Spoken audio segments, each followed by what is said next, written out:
Andrew is a veteran journalist and academic, and his subject is Whose Story Is It Anyway? Identity Politics and the Right to Report, which sounds fascinating. Over to you, Andrew. Thank you. I hope so. I should apologise for the appalling picture quality on my webcam. It just goes to show what I've always said, which is that I've got a great face for radio. You kindly introduced me as a veteran journalist, and indeed it was 44 years ago this month that I got my first paid job in journalism. And during those 4.5 decades, I've always worked according to the principle that nothing human is alien to me, and that it's my responsibility and indeed my freedom to report on what's going on in the world without fear or favour or any restriction.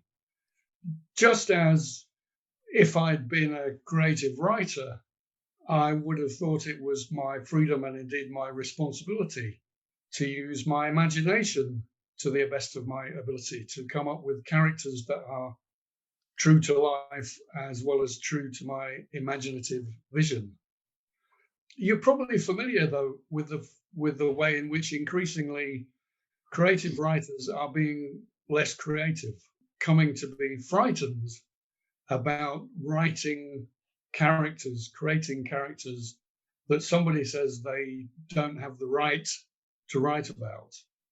You may not be familiar that there is a similar sentiment growing up, bubbling under in journalism and media and the surrounding circles. There have been a couple of conferences, online conferences, of course, because they're recent, and with the title Decolonizing the News. And in these events and in other discourses, the voices are growing louder, which say that unless you've lived the story, you as a journalist are not qualified to report on it. Unless the experience that you're writing about or in some other way capturing is yours, belongs to you, the sentiment is that you're not entitled to report on it unless that story is yours.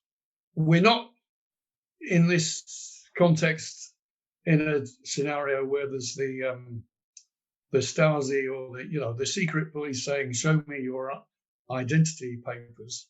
But increasingly, we are moving to a situation where people are saying, in the inclusivity, equity, blah, blah, blah, blah, if you don't have the right kind of cultural identity, you should not be reporting on this story.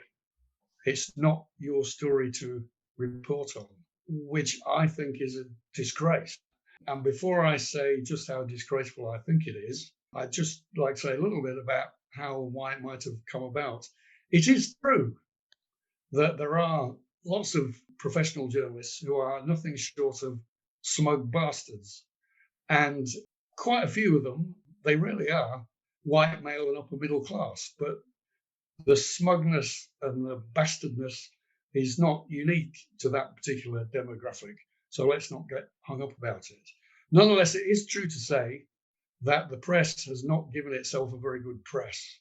It's not done itself any favours in the last decades because it hasn't taken its role of reporting seriously enough. It hasn't gone out and taken the trouble to speak to enough people. Meanwhile, the people that the journalists have not been speaking to have increasingly been technologically advantaged and able to speak to each other, which in itself is no bad thing at all. But nonetheless, to come back to the main point, any restriction on the freedom to report, I suggest, is a grave mistake, a really terrible mistake. And ironically, it is a case of mistaken ID. The preoccupation with cultural identity as a qualification for being the person to report the story is itself a case of mistaken ID. Because what it does is to conflate the experience with the storytelling, as if they are one and the same thing. I would never suggest that somebody else's experience is mine. It's theirs necessarily. But the role of reporting that experience, telling a story about that experience, and presenting that to other people, in other words, media, that's the word, mediating between the two, that is mine. That is a role for me to perform if I'm good enough at doing it. You look back in the history of storytelling, and guess what? Its organizing principle over the eons has been a principle of non-identity between experience and story. So Homer comes to us in Greek, but he's just as concerned when reporting, if you like, or storytelling about the Trojans. Greek tragedy is about the contradiction between different life worlds and how to create a space somewhere in between polar opposites, which can address them both. Shakespeare, similarly, the invention of modern journalism in the full magazine, The Spectator, is about creating a personality that is not the same as the original experience and not the same as the readers either. So the whole history of journalism has been predicated on the possibility of the writer reporting on other people's actions.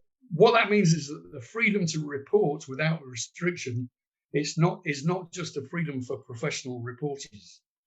Any incursion on that freedom is a threat to your freedom to inhabit any space beyond the skin you are already in. And that freedom to be more than you are already, more than your own direct experience, I suggest is one that we can in no way let go. We've got to hold on to it. Thanks a lot, folks.